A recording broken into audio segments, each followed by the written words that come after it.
Imos presentar a 10ª unidade. Cal é o valor e o sentido da vida? Nesta unidade afondaremos no valor e o sentido da vida achegándonos ás doutrinas vitalistas e ás existencialistas. Tamén nos introduciremos no problema da morte. Haberá 4 subapartados, os cales serán vivir é o mesmo que existir, a morte, vale todo o que quero, que sentido ten a vida. Para comezar, temos unha actividade inicial. Esta di o seguinte: na pira funeraria, tras unha batalla, o soldado Er abre os ollos. Conta que os deuses o deixaron volver para describir como é o alén. Despois de residiren no ceo ou no inferno, as almas volven erixir unha vida nova. Hai para todos, mais compre escoller ben. O primeiro escolleu unha tiranía, e pola súa necedade e precipitación deuse conta demasiado tarde de que ia acompañada do fatal destino de devorar os seus fillos e outras calamidades. E golpeábase e lamentaba a súa preferencia porque non se recoñecía culpable daquelas desgrazas, senón que acusaba a fortuna, aos fados e a calquera cousa antes que a súa precipitación na elección. A alma que lle tocara o lote 20 elixiría a vida de León. A seguinte era a de Agamenón, a cal, dado que odiaba tamén a linaxe humana por mor dos seus sofrimentos, tomaron a vida de Águia. E xa entre as últimas, a do ridículo Tersites, que elixeu vida de Mona. E a última de todas era a do heroe Ulises, que, lembrando as anteriores fatigas, buscaba, dando voltas durante moito tempo, a vida dun home común. E por fin a atopou, tirada nun recuncho esquecida polos demais. E unha vez que a viu, escolleuna con alegría. Do mesmo modo, facíanse as transformacións dos animais en homes ou noutros animais. Os animais inxustos transformábanse en feras, os xustos en animais mansos, e dábanse tamén mesturas de todo tipo. E despois de que todas as almas escollesen a súa vida, encamiñábanse polo camiño do esquecemento no medio dunha terrible calor. Acampaban ao carón do río do esquecemento, cuxa auga non pode conterse en ningún recipiente. E todas as bebían, e segundo bebían esquecían todo o que viran no alén e dormían. Escoitouse un trono e todos foron enviados ao lugar do seu novo nacemento, cal estrelas fugaces. E el non sabía por que vía nin de que forma chegaría ao seu corpo, senón que de súpeto, cando levantou a mirada, vírase a alma tombado na pira. A cuestión é que este é un texto de Platón que se atopa na súa obra A República. Tedes unha nota sobre esta obra que di que se dixo que a historia da filosofía occidental eran como notas a pé de páxina da República de Platón. Esa obra acaba coa explicación do mito de Er, e digamos que o filósofo grego que cría que as almas se reencarnaban en novos seres vivos, semella que nos quere dicir que o que vale é ser quen de elixir ben como debe ser a propia vida. A respecto desto teríades dúas actividades.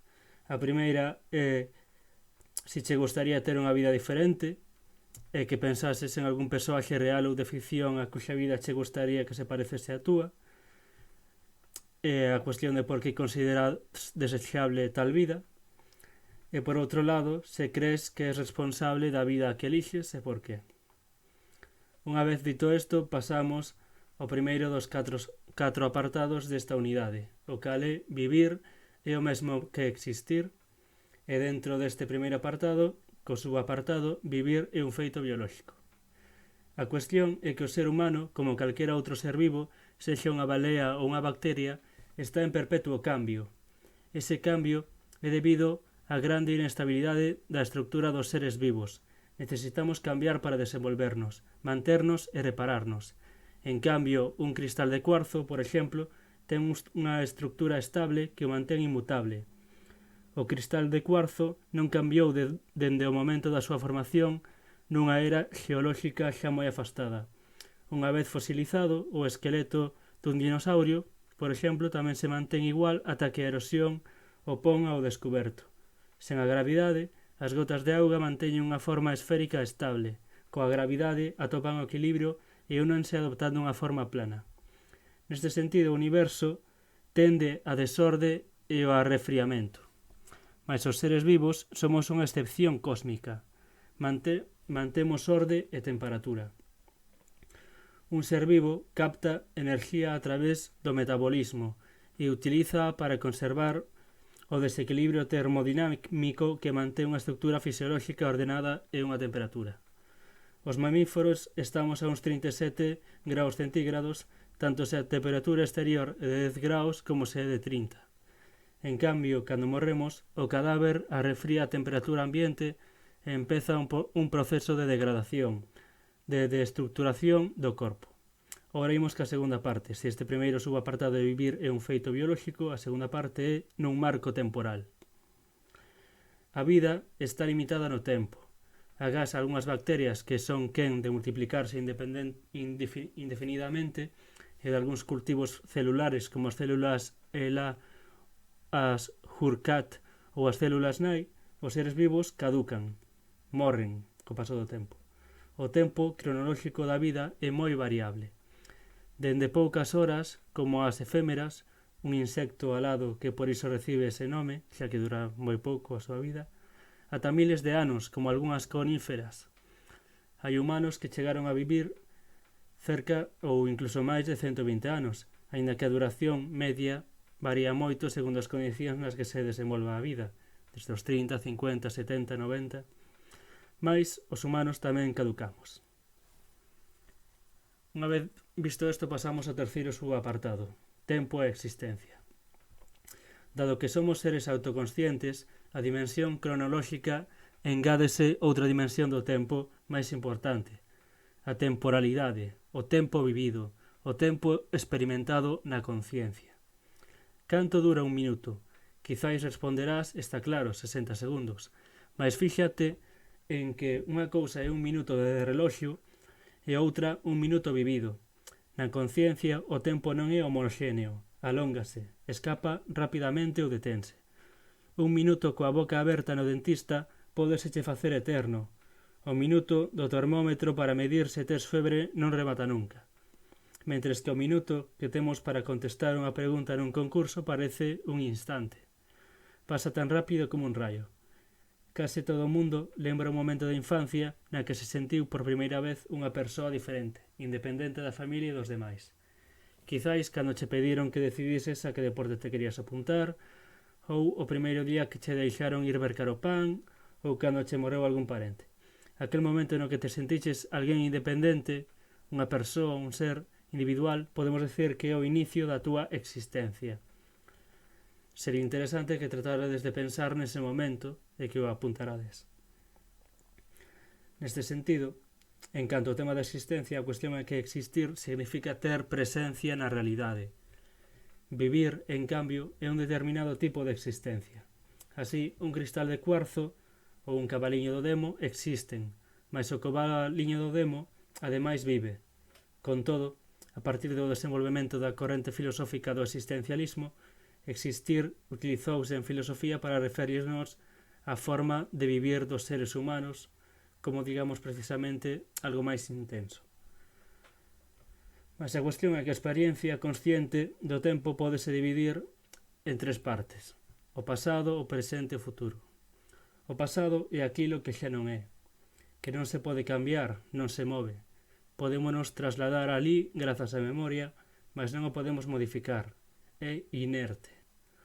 O futuro, en cambio, é incerto, porque aínda non é. Pasado e futuro son asimétricos, porque aínda que ningún dos dous existe, un non retorna e o outro ten que vir. Neste sentido, o único que existe realmente é o presente. A cuestión é que non somos meros observadores da nosa vida, a nosa existencia, digamos que non é como unha película que poidamos ver dende fora, como nunha pantalla do cine. As oportunidades da nosa vida, as vidas dos demais, interpélannos. Neste sentido non é unha representación a que existimos. A existencia parecese máis a un videoxogo onde debemos actuar, con dúas diferencias. A primeira, non é un avatar quen actúa senón nos mesmos, e a segunda, que non podemos volver a empezar cando rematou. Agora tedes unha actividade en torno á esperanza de vida. A actividade diría que a esperanza de vida é a media de anos que vive unha determinada poboación. E teríades que comparar a esperanza de vida segundo países e habería a cuestión de por que credes que se dan esas grandes diferencias, como en algúns países como en Xapón hai hasta 86 anos de vida, noutros como Nueva Zelanda 82 ou outros como a República Centroafricana 53.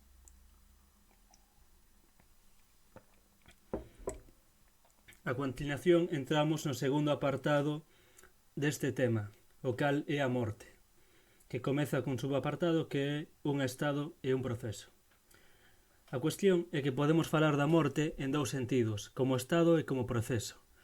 No primeiro sentido, decimos, por exemplo, que Sócrates está morto. Ese é o seu estado. En cambio, cando falamos da morte de Sócrates, referímonos ao proceso que conduciu ao estado no que se atopa actualmente. Ata hai pouco, máis de 50 anos, o paro cardíaco servía para certificar que unha persoa estaba morta. En cambio, hoxe, a cirurxía cardiovascular requiere a miúdo o cesamento do funcionamento do corazón durante unhas horas, feito que noutras épocas obrigaría o médico a certificar non só a morte da persoa, senón tamén incluso a resurrección. Neste sentido, a morte biolóxica é a reducción a cero da tensión enerxética dun individuo e a detención completa, definitiva e irreversible das súas funcións vitais, tal como hoxe en día se pode definir. Noutras palabras, o momento no que o sistema fisiolóxico dun corpo cesa de forma irreversible de constituir un todo integrado. Se se considera a morte como un proceso, debemos distinguir entre a morte clínica, que é a suspensión das constantes vitais, a morte cerebral, que é o cesamento da resposta no electrocefalograma, e a morte legal, que é o cesamento da vida e a aparición dos fenómenos cadavéricos. O proceso da morte pódese interromper coas técnicas da reanimación, usando, por exemplo, un desfibrilador cardíaco, que seguramente xa coñecedes, mas tamén hai quen pon as esperanzas de interromper o proceso na criogenización, unha técnica que pretende conservar o corpo congelado a moi baixa temperatura antes de morrer ata que se atope un remedio á enfermidade que actualmente sofre. É importante non confundir o proceso da morte co envellecemento. Facerse maior non é ir morrendo. Si que é verdade, en cambio, como decía a poeta Gloria Fortes, que a morte é unha costume da vida.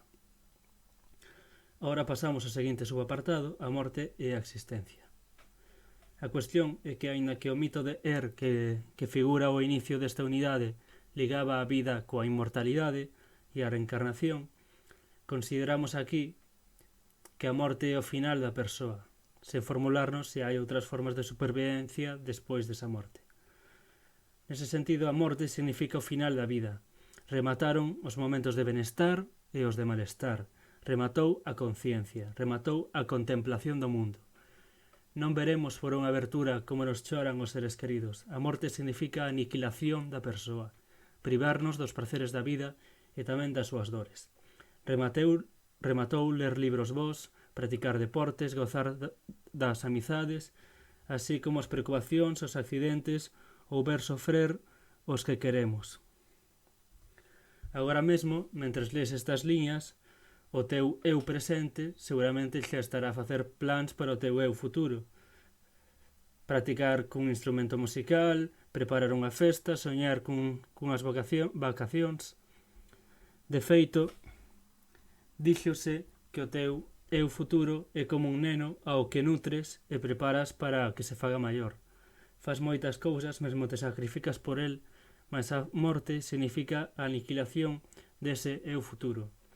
Para a conciencia, a morte non só suprime o futuro, senón tamén o presente. Só permanece o pasado inerte, a nosa biografía. Pasamos ao seguinte subapartado, que é os sentimentos ante a morte. Ante a morte allea sentimos o do, sentimento de perda, tristeza, apatía. Tamén a culpa, que nos fai sentir remordementos por non facer cousas coa persoa cando estaba viva. Ese sentimento provén seguramente da alegría inconsciente de non morrernos nós. É frecuente dedicarlle loanzas a quen morreu, De feito, a exaltación da persoa morta pódese interpretar como unha forma de protexernos do medo á propia morte, dicíndonos que quen morreu é un ser excepcional, que fixo algo que nós non seríamos quen de facer. A propia morte preséntasenos como imposible. Non podemos concebir a aniquilación que significa. Se nós imagináramos mortos, vémonos a nós mesmos, mas se estivésemos mortos non nos veríamos. Esta negación da propia morte tamén a base do heroísmo e dos comportamentos de risco. Poñer en perigo a propia vida implica moitas veces a falsa convicción de que o fai, de que non vai morrer. A propia morte tamén pode xerar angustia. Por un lado, por provocar dor en quen depende efectivamente de nós, aínda que non experimentemos esa sensación porque estaremos mortos, e por outro lado o medo pode provir das crenzas no alén, se se cree que existe efectivamente un alén terrible, funesto ou infernal. Ora imos co seguinte subapartado, a morte temible ou desexable. E imos ver unha serie de argumentos dentro deste subapartado. O primeiro é o argumento de Epicuro, filósofo fundador do epicureísmo. Sobre a morte, segundo o cal, non a hai que temer porque cando estamos, a morte non está, e cando a morte está, non estamos nós. Este argumento ten, polo tanto, dúas premisas, dúas ideas das que parte e unha conclusión a que chega. Estas premisas son: a primeira, que toda persoa privada de experiencia está libre de sufrir males, e a segunda, que toda persoa morta está privada de experiencia. E unha vez que temos estas dúas premisas e as creemos certas, pois delas podemos derivar a conclusión de que toda persoa morta está, polo tanto, libre de sufrir males.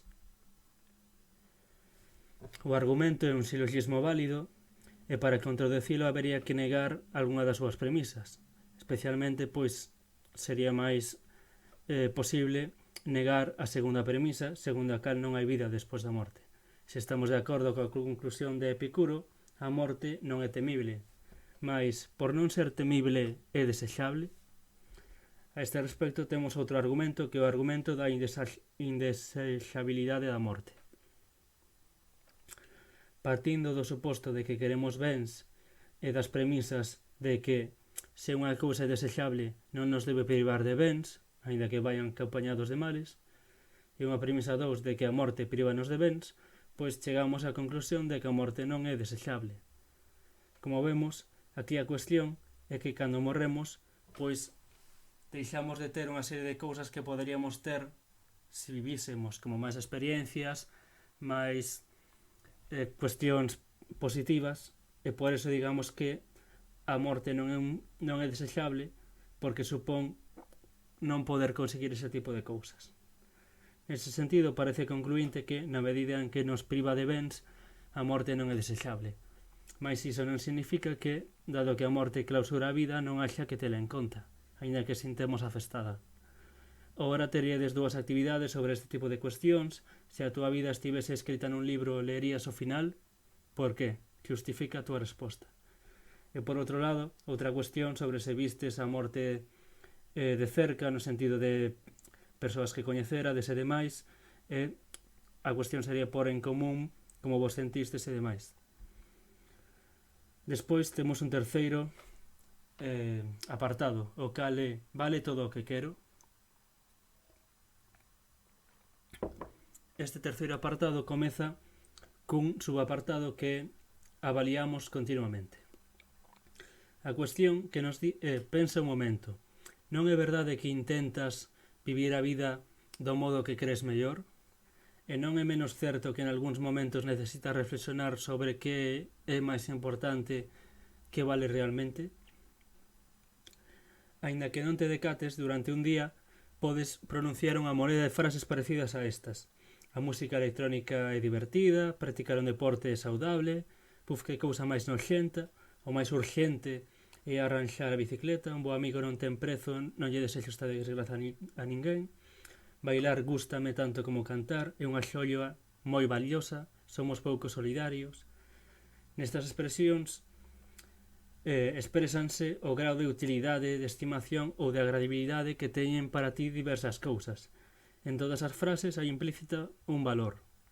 cando falamos do divertido, do saudable, do urgente e demais. Se queres justificar por que dis que a música electrónica, por exemplo, é divertida, ou porque un bo amigo non ten prezo, responderás que ten moito ritmo ou que a amizade é moi importante para ti. Neste caso, o bo ritmo ou a amizade son valores que precisas, que aprecias.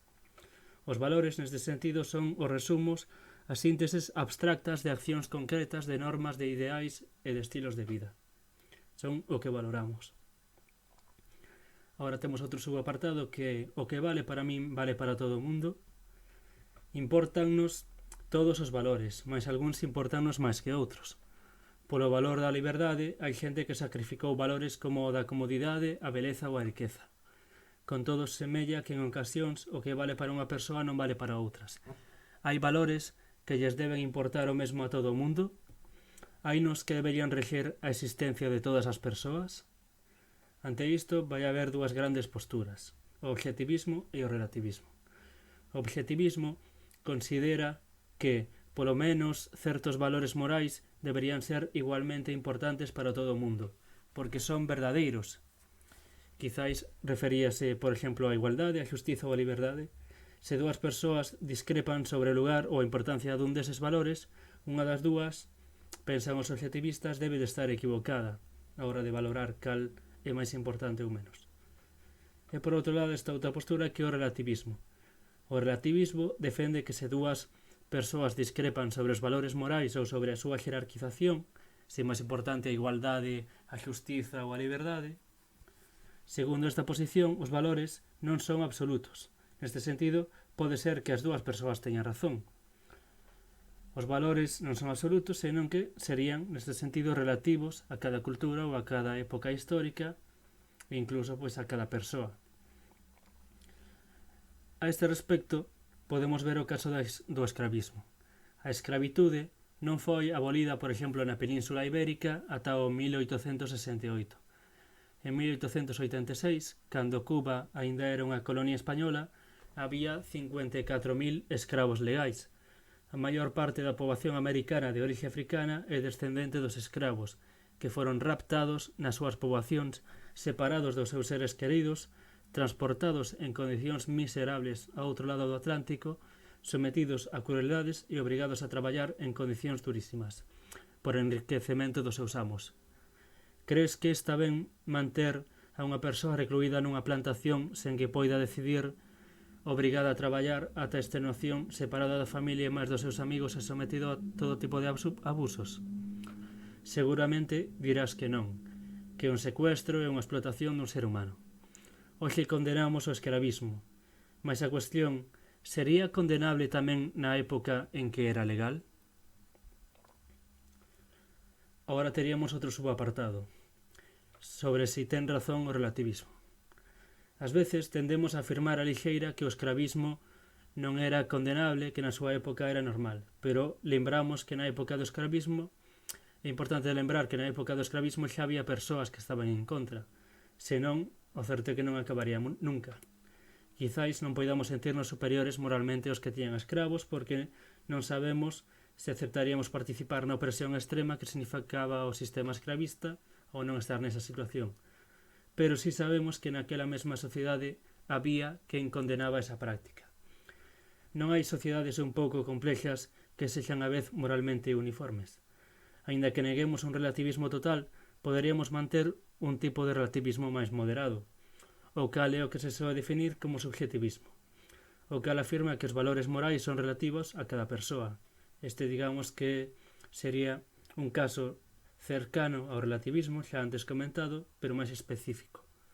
Para os subjetivistas, os valores valen porque os elixo, porque son eu, o suxeito, a persoa, quen os elixo. Malea todo, en sociedade, como vimos ao tratar os límites da nosa liberdade, non podemos facer todo o que nos apeteza. Ora temos outro subapartado que se trata sobre pluralismo e tolerancia. A cuestión é que supoñamos que aceptamos o subjetivismo. Os valores que rexen o que só me afecta a min poden ser exclusivamente persoais. Mais os valores rexen os actos que levo a cabo e que afectan ás outras persoas. Estes, no caso deste tipo de valores, estaría ben que fosen compartidos. Se estou no cine, debo respectar o valor do silencio e a atención á pantalla dos demais espectadores.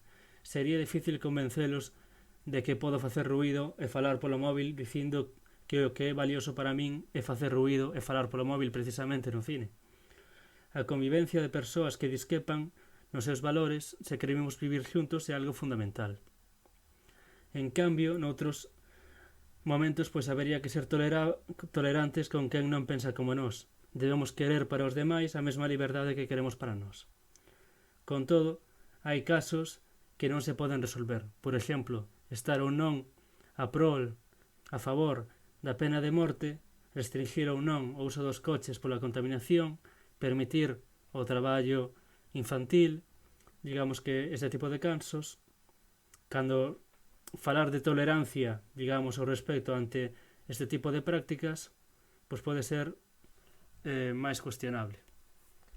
Digamos que chegamos máis ao conflicto de valores e ao conflicto moral e político entre as persoas. Tamén se acostuma a falar desa tolerancia ante a práctica do aborto, a eutanasia, o matrimonio entre persoas de mesmo sexo e outros tipo de cuestións que estuveron a debate nas nosas sociedades nas últimas décadas e incluso durante séculos. Neste sentido, durante moito tempo, incluso houbo guerras sangrentas entre persoas que discrepaban nos seus valores, como as coñecidas guerras religiosas europeas dos séculos XVI e XVII. É importante que aprendamos a evitar a violencia e as guerras e a organizar a convivencia alrededor dun mínimo de valores que o posibiliten. O respeto, a tolerancia, a liberdade de pensamento e o de actuar sen prexudicar os demais poden ser, digamos, estes valores mínimos comuns dos que partamos. Neste sentido, tedes un par de actividades. Tedes unha actividade que consiste en dos seguintes valores, elige aqueles sobre os que che parece imprescindible que haxa un acordo que obrigue a todo o mundo a cumprirnos. Sería importante que despois puxesedes en común a vosa resposta e facer unha lista común cos valores nos que coincidiríades. Estes valores serían liberdade de expresión e opinión, profesar unha religión, gestión non violenta dos conflictos, respeto ao corpo das persoas, prohibición da tortura, igualdade ante a lei, cumprir os contratos, afección a un equipo de fútbol. Serían, pois, un exemplo deste tipo de cuestións. E agora vamos co último apartado do tema. Que sentido ten a vida? Que comeza cun subapartado que é o sentido ben nos dado. Neste sentido, a pregunta sobre o sentido da vida é unha das típicas preguntas filosóficas. Mais, que significa exactamente? Quizáis, un día a morte dunha persoa amada, un familiar, un coñecido, unha persoa cercana, faga que vos deteñades e vos preguntedes que significa vivir. Tamén é posible que vos sobreveña esa pregunta se descobredes pois unha realidade apaixoante, unha afección, unha persoa, un proxecto. Eso é o sentido da vida. Unha vida sen sentido, ten sentido se se orienta cara a un fin, se vai nunha dirección.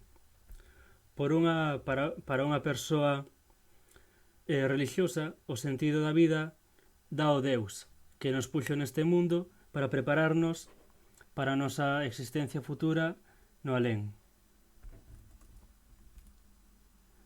Hai quen di que sen ese sentido dado a existencia humana é absurda, breve e interrompida pola morte, cheo de frustracións e proxectos inacabados. O home ou a muller máis importantes da historia da humanidade son insignificantes á escala cósmica. Só hai que pensar en que todo o tempo vivido polo ser humano, en comparación con todo o tempo vivido polo propio planeta Terra, pois queda en nada. Agora iríamos con outro subapartado, que somos nós que lle damos sentido. E vemos o exemplo do caso da máquina da felicidade. Supoñamos un mundo como de Matrix, onde é posible conectar persoas a unha máquina que fai que teñan a experiencia de estar vivindo unha vida. Supoñamos que, como dicía o filósofo Nozick, no experimento mental de 1974 que inspirou a película, que esas máquinas puidesen facernos sentir mentres estamos conectados, vidas placenteiras e felices. E que cada 2 anos puidésemos elegir entre seguir conectados á máquina ou vivir desconectados. A maioría da xente elegiría, sen dúbida, seguramente, non volver a conectarse a esa máquina. Mais ti que farías? Seguramente non quererías pasar a vida conectado porque esa vida non sería a túa, porque queremos facer aquilo que facemos, non simplemente termos a sensación de facelo. E porque queremos ser a persoa que somos, non que alguén nos diga como debe ser a nosa vida. Somos nós os que debemos darlle sentido a nosa vida. Neste sentido, unha vida con sentido é aquela que se implica en proxectos. Os proxectos son os obxectivos que nos propuxemos libremente. Desexar non é o mesmo que ter proxectos, porque desexar non implica conseguir o que se desexa polo propio esforzo. Se desexo divertirme indo a un concerto, a diversión obtida non é produto das miñas accións, senón da actuación dos músicos. Os proxectos son aqueles desexos que queremos cumprir grazas ás nosas accións. A vida adquire sentido cando se encamiña a alcanzar os obxectivos aos que te consagras libre e competentemente. Podemos propoñer proxectos que vayan alén dos límites temporais da nosa vida, un horto que cultivemos, unha causa pola que loitemos. Quizáis os obxectivos que me propoño vayan alén da miña propia vida, mas iso non lle resta sentido. Ter proxectos e perseguilos ten tanto sentido como cumprilos. Por iso non hai que facer un drama da insignificancia da nosa vida e os nosos propósitos a nivel cósmico. Mais ben témolo que tomar cun pouco de humor. A vida da que dispoñemos pois non é absurda. Digamos que non somos a propia medida de esa vida. Ora imos co terceiro subapartado, que é o sentido da vida e os valores. Cando conseguimos os nosos propósitos e realizamos os proxectos, aumentamos a satisfacción e aumenta tamén a nosa felicidade. O sentido da vida, en cambio, non aumenta nin diminúe dependendo da consecución dos obxectivos que nos propuxemos. Unha vida infeliz, unha vida sen bens, pode ser unha vida con sentido. Por iso o sentido da vida se revela superior mesmo a valores como a felicidade.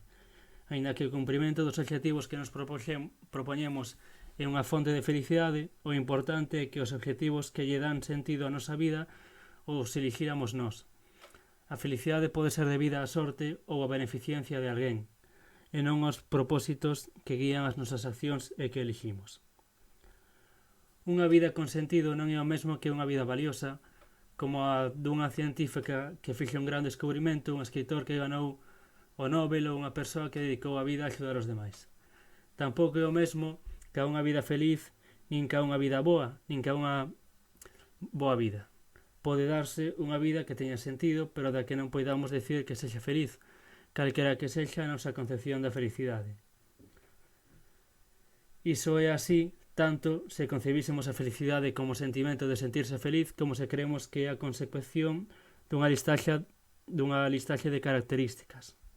Ninguén máis que a min pode cumprir os meus obxectivos.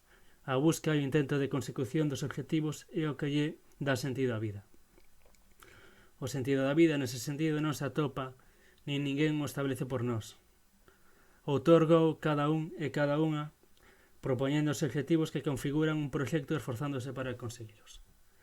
Por último, temos un último subapartado que é se todos os proxectos merecen a pena.